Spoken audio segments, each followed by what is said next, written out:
What's up, guys? It's Jesse from Mad Naps here, and today we're going to be talking about the top 10 pound for pound women's all time UFC rankings. So, this will be specific to the UFC, so there will be no girls who have not fought in the UFC, no Gina Carano, no Megumi Fuji. A lot of those older now, veteran girls. And girls like Cyborg, obviously, who did most of her work outside the UFC. Her career inside the UFC wasn't as long-lived or as quite as illustrious, although it wasn't, too bad. I think she went 5-1 in total, something like that.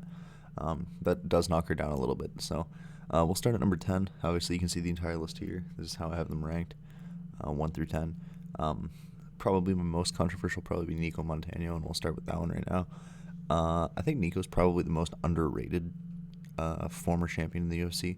She has never lost at 125 pounds. She went 3-0 on the Ultimate Fighter, and she's 3-0 at 125 in her professional career as well. Her only losses are at 135 pounds, so she has had problems when she does move up weight. And another big issue that she's had is making weight. She's, I think, missed weight. She was hospitalized and wasn't able to make weight, obviously, because she was hospitalized for UFC 228, where she was supposed to be fighting Shevchenko, another girl on this list, for the 125-pound title, as her first defense. Now, a lot of people think Shevchenko would have won that. I agree, but I do think that Montano is underrated, and she proved herself on The Ultimate Fighter when she won that and ended up winning the title, that she is one of the top girls at 125 pounds, even though she does have problems when she moves up. She has, serious size disadvantage when she moves up.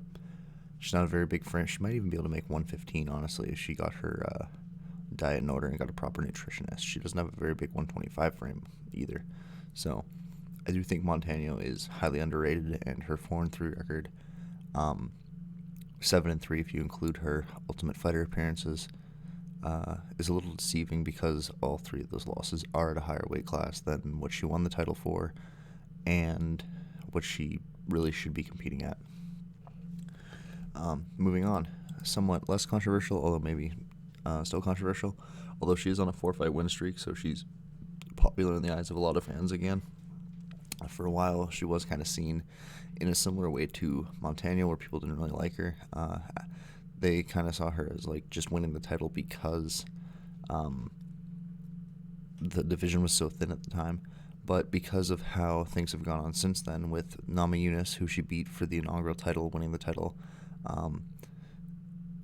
Joanna, who she lost the title to, going on a dominant streak, and then since then going 7-3 against mostly high-level girls. A lot of people are starting to like her again. She's obviously on a 4-fight win streak. If she wins her next fight, she'll probably get another title shot, in which she'll be able to fight Rose, who she has beat before. I do not think she will beat Rose again. I think Rose has improved a lot since then.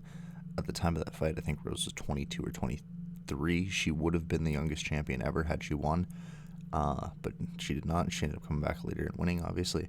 But yeah, I put up Esparza here, generally because the winning the UFC championship in 115, which is arguably the thickest division in the UFC now, although it did start off pretty thin. Now it is a very, very thick division. As far as the female divisions go, it's got the most high-level talent. I'd say 115, and to a slightly lesser degree, 135. But yeah, I'd put Esparza at number 9. Number 8 is Jessica Andrade, another girl with a slightly deceiving record, 21-9. But again, most of those losses are fighting a weight class up. Obviously, the exceptions being she lost to Joanna, her first title challenge. She then went on another 4-fight win streak, including winning the title against Rose Namajunas via KO.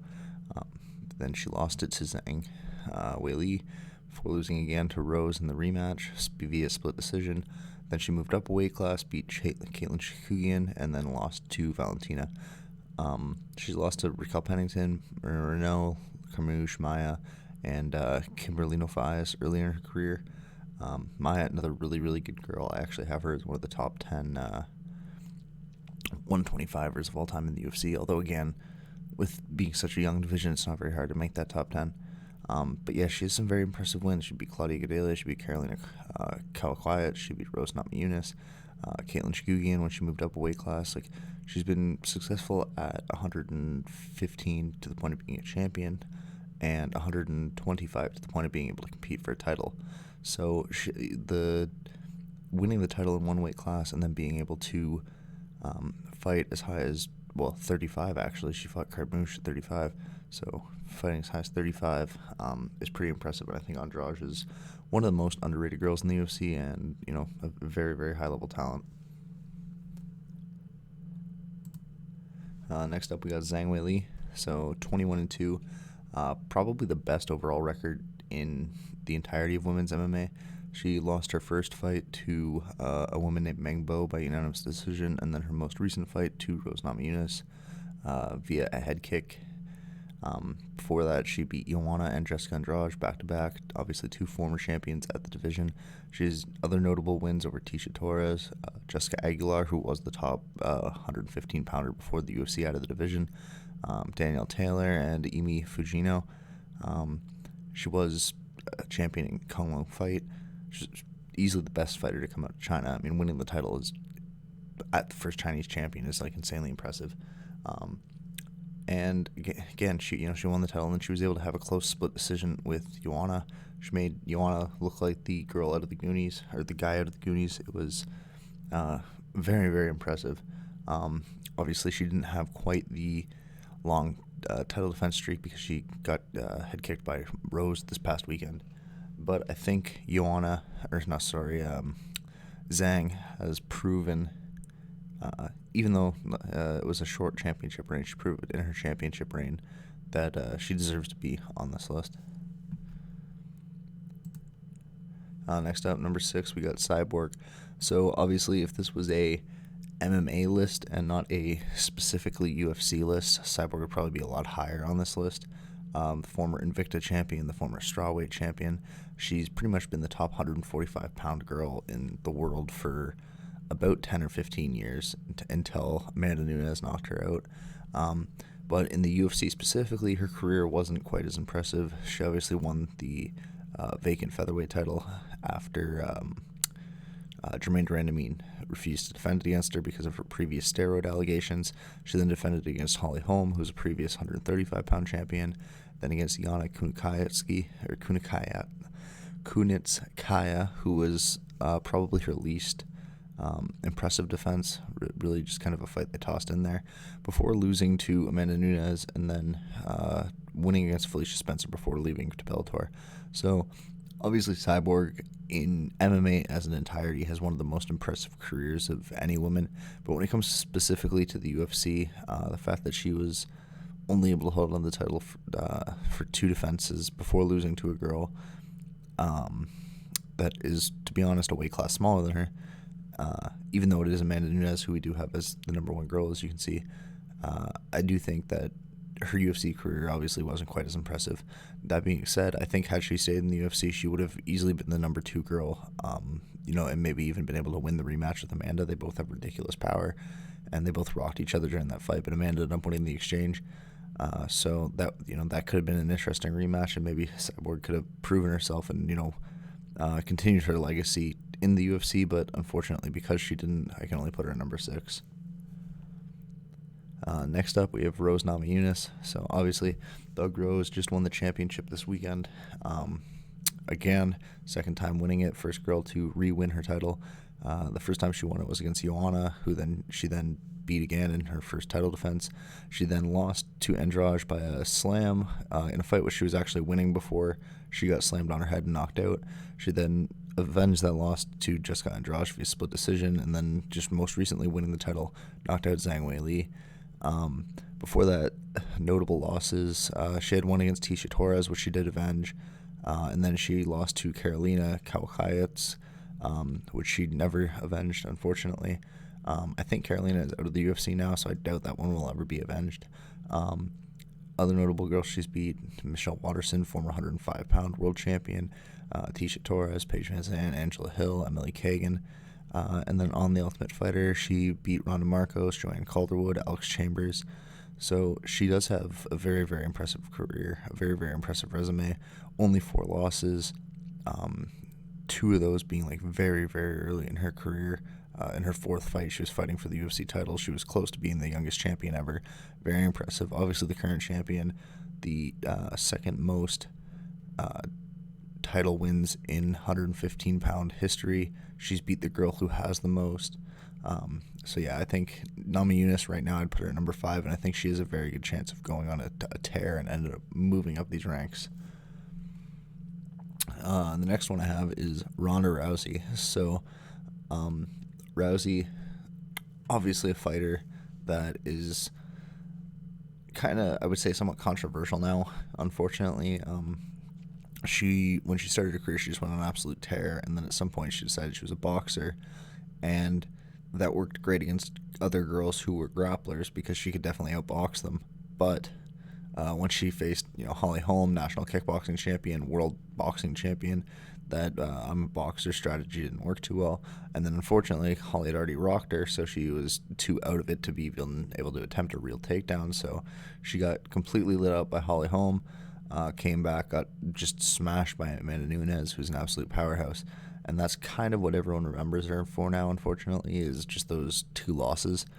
But before that, you have to remember she had a 12-0 record with 11 of those being first-round finishes. The one that wasn't was to fellow former UFC champion Miesha Tate, which was their rematch where she had a third-round submission by armbar. And her first 8 fights were all by armbar, and then another one against Kat Zingano, which ended up being the fastest finish in UFC title fight history, with a 14-second submission. Rousey, obviously the last 2 fights weren't that great for her specifically, but as a whole, she has one of the most impressive careers in the UFC, and just the combination of being the first champion, going on that dominant streak for the 2 or 3 years that she did have the belt, to this day still having the most title defenses, although it looks like Amanda Nunes is going to pass that. And yeah, I think just all around she's proved that she deserves the number 4 spot, even though she was by today's standards, even though it's just 5 years later, not very technical at the time. She was at the top. She was the best, and yeah, she's deserved that. Next up, I got Valentina Shevchenko, so another current champion. Valentina has an amazing record, 21-3. 2 of those 3 losses coming to Amanda Nunes, one of them coming to Liz Carmouche, who she avenged, and when Liz did beat her, it was actually up a weight class, although since Liz can make it 25, I don't know if you can really consider that fighting above your weight class when you're fighting somebody else that's also fighting above their weight class. You're really just neither. You just kind of agreed to not cut weight. But again, obviously, so the 1 loss to Liz Carmouche, which she avenged, and then the 2 losses to Amanda Nunes, who, as you can see, we have at number 1, who is the champion currently at 135 and 145 pounds. So the only girl in the world who is able to beat her is the girl who is the champion ahead of her, or above her. She has impressive wins over Holly Holm, who is a former champion in weight class above her. Obviously, she won the rematch with Liz Carmouche. Sarah Kaufman is another impressive win. Juliana Pena, Joanna Jacek, who's a former 115-pound champion. Jessica Andrade, who's a former 115-pound champion. So Shevchenko has pretty much beat up every girl except she's pretty much beat up every champion between 115 and 135 pounds except for a few. She's got one of the most impressive records in MMA, obviously in a 5-fight title defense streak, currently tied with Rousey for the most consecutive in women's history. And yeah, I think, just how technical she is, how everything, it's just, she's on such a high level compared to the other girls that she's facing. Like Andrade, who she fought this weekend, is supposed to be, this jiu-jitsu black belt with a amazing wrestling, just freak strength, and Shevchenko just took it to her, said, okay, well, I'm just going to throw you to the ground. And obviously some of that was the size advantage with Andrade moving up from 115 pounds but the technique was a big part of that too. Just the fact that Shevchenko was able to finesse her like that is very, very impressive. And I think, yeah, Shevchenko, as of right now, is the number 3 of all time. And I think she has a very good chance to move up.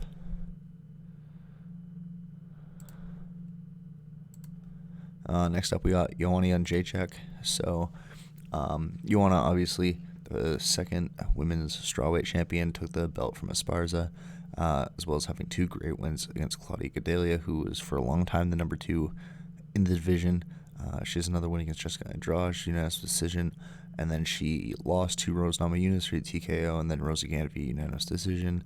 Won against Tisha Torres, lost to Valentina Shevchenko when she moved up to fight at flyweight.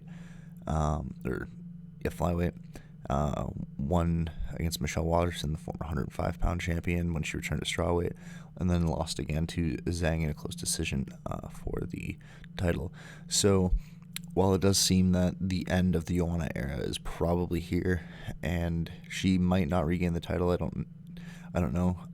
Especially with Rose being the current champion, I doubt they'll give her that 3rd fight. They might, but I'd be surprised. If Jessica Andrade can win it again, there's a good chance. They might do the Rose Andrade fight, and then, she could win it again. If Zhang Weili wins it, maybe they'll do it again. She also has a chance to move up and fight Shevchenko again. But right now, with Rose being the 115-pound champion, it's probably going to be hard for her to get another title shot, which means that the work that she's done in the women's strawweight division is, for the most part, probably done at the highest level. If she's able to move up to flyweight and, challenge Shevchenko again, possibly win that title, that'd be very impressive, and I think that would, maybe even prove her as the number 1. But as of right now, I think she's earned the number 2 spot. But, with the new young dog in the division, Rose Namajunas, she might end up passing her with that if she's able to beat Joanna's records. I think Joanna's records are the big thing that keep her ahead of the girls that have beat her. Even though she has lost to Shevchenko, even though she has lost to Namajunas, and even though she has lost to Weili, the fact that she has those strawweight records, I think, really puts them above her, or above them. And with the Shevchenko loss, the fact that she moved up helps her there too. It's, that loss is less of a black mark because she obviously wasn't fighting at her natural weight class. And then for number 1, I've got Amanda Nunes, and I don't think there's any way else you can really look at this. I mean, Amanda is currently the bantamweight and the featherweight champion, and she's been defending both these belts. She has defended her featherweight championship back-to-back now. She defended the bantamweight championship before that twice, won the featherweight championship before that. I mean, the tear that she's gone on is absolutely insane. She lost her first fight to Anna Marie. Then she went on a 6-fight win streak, including a win over Julia Budd. Lost to Alexis Davis, who at the time was one of the top girls. Got a win against Raquel Pulali. Lost to Sarah D'Alelio. Got 2 wins, including one against Jermaine Durandamine, who would go on to become the UFC champion at 145 pounds. She lost to Kat Zingano, who would go on to challenge the title. And then since that loss to Kat Zingano, where at that point she was 9-4, she has not lost since then, picking up wins against Shayna Baszler, Sarah McMahon, Valentina Shevchenko, Miesha Tate, Ronda Rousey, Valentina Shevchenko. That is probably the most impressive streak right there, is that Valentina Shevchenko, Miesha Tate, Ronda Rousey, and then Valentina Shevchenko again, back-to-back. That's 3 champions, one of them twice, and 2 of those girls I have in the top 5 of all time, and she was able to beat them within 2 years of each other. And then she beat Raquel Pennington. Then she beat Cyborg, who's another girl on this list. Then she beat Holly Holm, who definitely could have made this list, although I didn't have her on there. Then she beat Durandamine again, who is another girl that could arguably be on this list. And yeah, the record is insane. The fact that she's beat every 145-pound champion,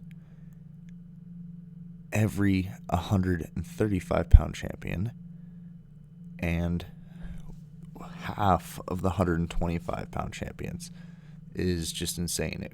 If Nico Montana is ever able to get a title shot at 135 pounds, then yeah, she'll have cleared out literally the entire women's roster above 115 pounds. Like, there is no better woman on the planet than Amanda Nunes. It is just absolutely insane. She is so far, like, leaps and bounds ahead of everyone, and yeah, I can't see anyone catching her. Um, that being said, I would like to see the third Shevchenko fight. I doubt they'll ever do it. Although it would be really interesting because obviously the first time they were both contenders, neither one had been the champion. And then the second time, Amanda was the recent champion who had won defense, and Shevchenko hadn't been a champion yet. I don't even think they had the second UFC women's division at that point. They might have just added 115 pounds. So 125 definitely wasn't there back then. But yeah, that's pretty much how I view the women's top 10. So Montano, Esparza, Andrade, Zhang, Cyborg, Yunus, Rousey, Shevchenko, Jędrzejczyk, and then Nunes. Yeah, Nunes I think is the clear number one. 2, 3, 4. I think you can switch them around a little, pretty much however you want. They all have accomplished about the same. They've got, I think, all three of them have 5 title wins each. You could argue Shevchenko is above Joanna because obviously she beat her, but at the same time Joanna's smaller, so she should beat her. Rousey, you could argue that because she was the first to get that 5, she should be above, or maybe because she was the first, she should be below because it wasn't as recent. And then also the depth of the competition. So Shevchenko was fighting at probably the thinnest division in the UFC. Joanna's fighting at probably the deepest, and then and then Nama Yunus, I think that's a pretty clear one. Cyborg, I think Cyborg, Cyborg I think you put right there. Just because the UFC obviously should be higher in an MMA context, but just for the UFC, I think Cyborg's in a good spot. Zhang, I think, is in a good spot, and then Andrade, Esparza, Montano. All 3 of them, as well as Jermaine Durand, Holly Holm, Miesha Tate, any of those girls who were able to capture onto the title but never defend it, I think they're all kind of in that same category. You can kind of rank them all around the same. They kind of one and done champions. They're all kind of in that same area. So you could argue for a Holly Holm or a Miesha Tate or a Jermaine Durand to be the other, in that 8 to 10 spot, but I wouldn't put them any higher than that just because there is something about defending the title, right? If you're able to defend that means a lot more than not, and then the more that you're able to defend it, the more that means. So, and then winning 2 titles like Amanda Nunes does obviously puts you in a league of your own. So that's how I view that's how I view the women's pound for pound list as of right now. As time goes on, I think it'll change. Obviously, they're gonna have new girls come up. Especially the bottom half of this list, a lot of them are going to get knocked off as time goes on. Some of them, Montano, I don't think she'll ever win a title again. Esparza, probably not. Andrade, probably not. Zhang might, so she might move up the list. Nama Yunus might move up the list. Cyborg and Rousey definitely won't move up the list. Shevchenko might. Joanna might. Nunes can't move up the list, but she might move down. But, you never know what's going to happen. But this is how I view it right now.